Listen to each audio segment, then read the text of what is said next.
আমরা এখন এমন এক যুগে আছি যেখানে কৃত্রিম বুদ্ধিমত্তা বা এআই এক নিরাবেরত শক্তি। কিন্তু একটা প্রশ্ন থেকেই যায়, এই যে মেশিনের ইন্টেলিজেন্স আর মানুষের হাজার হাজার বছরের অভিজ্ঞতা থেকে পাওয়া প্রজ্ঞা, এই দুটোর মধ্যে আসল তফাৎটা কোথায়? চলুন আজ সেই ব্যাপারটাই একটু তলিয়ে দেখা যাক। ভাবুন, একদিকে আছে এআই এর ইন্টেলিজেন্স, বিশাল, নিখুঁত আর সবসময় যেন চিৎকার করে নিজের অস্তিত্ব জানাচ্ছে।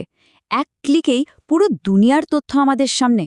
আর ঠিক তার উল্টো দিকে মানুষের প্রজ্ঞা, যা অনেক জটিল, আবেগের সাথে জড়িত, ধৈর্যশীল আর একদম নীরব। এর উত্তর তো কোনো ডেটাবেসে সার্চ করে পাওয়া যায় না, তাই না? এটা খুঁজে নিতে হয় জীবনের গভীর থেকে, অভিজ্ঞতা থেকে। আমরা এখন তথ্যের জন্য কোথায় তাকাই? বেশিরভাগ সময়ই নিচের দিকে, মানে আমাদের ফোনের স্ক্রিনে, তাই তো? কিন্তু জীবনের যে বড় বড় প্রশ্নগুলো আছে, কোনটা ঠিক কোনটা ভুল, জীবনের মানেটা কি, সেই উত্তরগুলোর জন্য তো নিচের দিকে তাকালে চলবে না। তার জন্য তাকাতে হয় ওপরে, বা আরও ভালো করে বললে নিজের ভেতরে। তো এআই এর এই যে অগ্রগতি, এটা তো এক কথায় অসাধারণ। কিন্তু জানেন তো, প্রত্যেকটা বড় পরিবর্তনেরই একটা দাম চোকাতে হয়। চলুন এই অসাধারণ অগ্রগতির পেছনের সেই দামটা কি, সেটা একটু খুঁজে দেখি। যেমন ধরুন এই স্টারগেট প্রজেক্টটার কথা। 5টা বিশাল এআই ডেটা সেন্টার বানানো হবে। খরচ কত জানেন? আনুমানিক $500 বিলিয়ন। 500 বিলিয়ন, ভাবা যায়? প্রশ্নটা স্বাভাবিকভাবেই আসে, এতগুলো টাকা কি মানুষের ভালোর জন্য অন্য কোনোভাবে কাজে লাগানো যেত না? টাকা তো গেল, এবার আসি শক্তির কথায়। এই ডেটা সেন্টারগুলো চালাতে যে পরিমাণ বিদ্যুৎ লাগবে, সেটাও কিন্তু মাথা ঘুরিয়ে দেওয়ার মতো। প্রায় 7 গিগাওয়াট, মানে পুরো স্যান ফ্রান্সিসকো শহর যা ব্যবহার করে তার প্রায় দ্বিগুণ। আমাদের এই পৃথিবী কি এত বড় একটা বোঝা বইতে পারবে? এর ফলটা কি হতে পারে? আর এই প্রযুক্তির প্রভাব কিন্তু শুধু টাকা বা পরিবেশের ওপর পড়ছে না, পড়ছে আমাদের সামাজিক জীবনেও। এই চারটা দেখলেই ব্যাপারটা পরিষ্কার হয়ে যাবে। আমেরিকানদের সামনাসামনি দেখা সাক্ষাৎ কথা বলা কমে গেছে 50%। আর যারা তরুণ, মানে 24 বছরের কম বয়সী, তাদের অবস্থা তো আরও খারাপ, 70% কমে গেছে। আমরা কি আসলে নিজেদেরকে একটা ডিজিটাল খাঁচায় বন্দি করে ফেলছি না? এবার আসি সম্পর্কের কথায়। আর এটা শুনলে হয়তো অনেকেই অবাক হবেন। প্রায় 1/4 ভাগ তরুণ তরুণী এখন মানুষের বদলে এআইকেই তাদের রোম্যান্টিক পার্টনার হিসেবে বেছে নিচ্ছে। কেন? কারণ তাদের মতে এআই নাকি খুব ভালো শোনে। এই যে প্রযুক্তির মায়া, এর ফাঁদে পড়ে আমরা কি আসল মানবিক অনুভূতিগুলোকে হারাতে বসেছি? আসলে এই যে লোভের কথা, একাকিত্বের কথা বা ক্ষমতার অপব্যবহারের কথা শুনছি, এগুলো কিন্তু নতুন কিছু না। এগুলো কোনো টেকনোলজির গল্প নয়, এগুলো মানুষের গল্প, চিরকালের গল্প। আর এই গল্পগুলোর উত্তর খুঁজতে সিলিকন ভ্যালিতে গেলে হবে না, তাকাতে হবে অনেক ওপরে, আকাশের দিকে। চলুন না একটু ফিরে যাই হাজার হাজার বছর পেছনে, যখন মানুষের সবচেয়ে বড় শিক্ষক ছিল ওই রাতের আকাশটাই। রাতের আকাশে ওই যে কালপুরুষ বা ওরায়ন্স বেল্ট দেখি আমরা, দক্ষিণ আফ্রিকার খই খই উপজাতির মানুষ কিন্তু ওটাকে দেখে 3টি জেব্রা হিসেবে।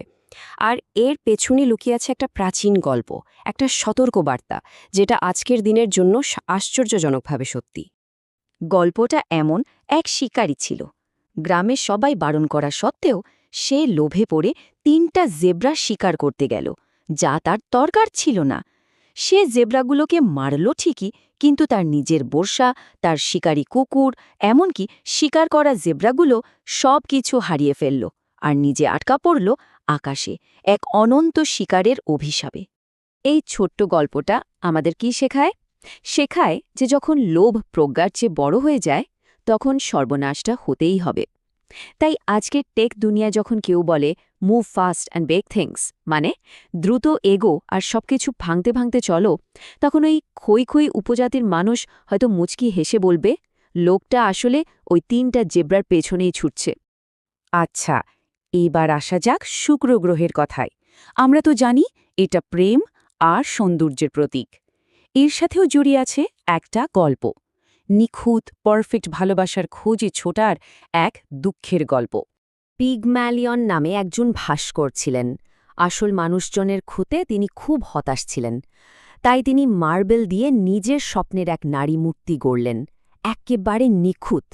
দেবী ভেনাসের দয়ায় সেই মূর্তিতে প্রাণও এলো।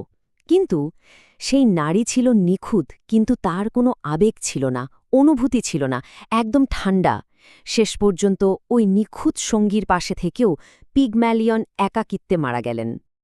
এই গল্পটা আমাদের একটা জরুরি কথা মনে করিয়ে দেয়।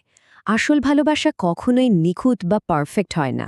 এটা বরং বেশ জটিল, কঠিন, কিন্তু আমাদের বেঁচে থাকার জন্য এটাই দরকার। এখন প্রশ্ন হল, কোনো নিখুঁত কিন্তু আবেগহীন এআই কি কখনো এর জায়গা নিতে পারে? শেষ গল্পটার জন্য আমরা তাকাব সপ্তর্ষিমণ্ডলের দিকে। প্রাচীন ইউরোপে এটাকে বলা হতো ওয়েল্যান্ডের কামারশালা। এই গল্পটা ক্ষমতা, নিয়ন্ত্রণ আর দাসত্ব নিয়ে। ওয়েল্যান্ড ছিলেন তার সময়ের সেরা আবিষ্কারক। তো এক পাগল রাজা তাকে ধরে নিয়ে গিয়ে বন্দি করে রাখল। হুকুম দিল রাজার জন্য অস্ত্র আর অটোমেটিক যন্ত্র বানাতে হবে। কিন্তু ওয়েল্যান্ড কি করলেন? তিনি নিজের তৈরি জিনিসকেই নিজের মুক্তির অস্ত্র বানালেন, আর তা দিয়েই ওই অত্যাচারী রাজাকে শেষ করে দিলেন। এখানকার শিক্ষাটা খুব পরিষ্কার, তাই না? আর আজকের দিনের জন্য ভীষণ জরুরি। কোনো ইন্টেলিজেন্সই, সে মানুষ হোক বা মেশিন, কোনো পাগল রাজার গোলামি করতে চায় না।